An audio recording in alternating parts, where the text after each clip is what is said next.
pwedeng alugin ni Satanas ang mundo. Wala siyang karapatan.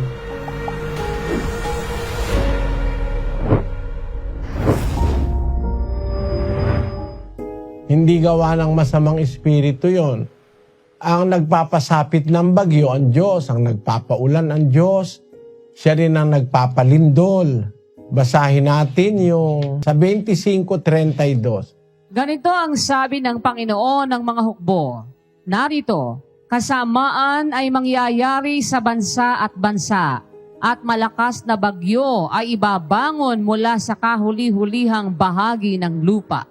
At ang mapapatay ng Panginoon sa araw na yaoy magiging mula sa isang dulo ng lupa hanggang sa kabilang dulo ng lupa.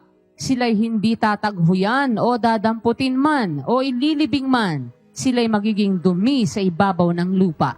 Yan ay pinapasapit ng Diyos dahil sa kasamaan ng tao, kapatid. Yang bagyo. Yun namang tidal wave, ang Diyos din ang gumagawa nun. Basahin natin yung Amos 9:6. Siya na gumawa ng kanyang mga silid sa langit at kumatha ng kanyang balantok sa lupa. Siya na tumatawag ng tubig sa dagat at ibinubugso sa ibabaw ng lupa. Panginoon ang kanyang pangalan. So yung tidal wave, nanggagaling din sa kapangyarihan ng Diyos yun. Yung lindol, galit ng Diyos yun eh.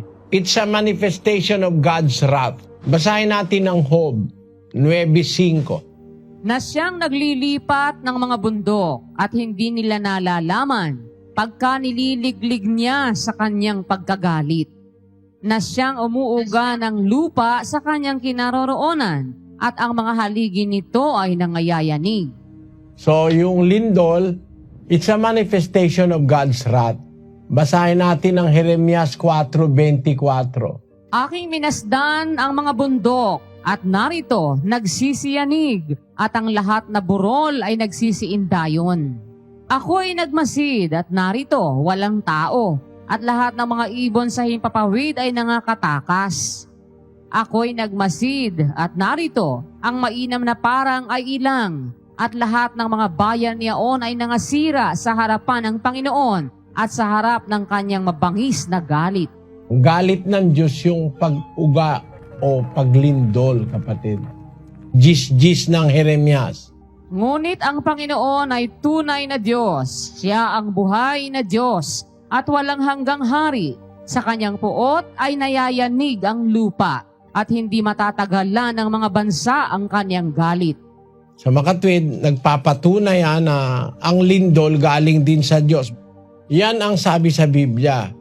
Yang lindol, yang mga malalakas na natural calamities, yan ay manifestation ng galit ng Diyos dahil sa kasalanan ng tao. Ang sabi nila, likha raw ni Satanas yan. Pero ang totoo, hindi pwedeng alugin ni Satanas ang mundo. Wala siyang karapatan. Nung nakipag-usap siya sa Diyos para patunayan ng Diyos yung tungkol kay Job, nakapagpagawa siya ng malakas na hangin para mamatay yung mga anak ni Job eh. Pero yun ay sa pahintulot ng Diyos. Hindi nagagawa ni Satanas yun sa kanyang sarili.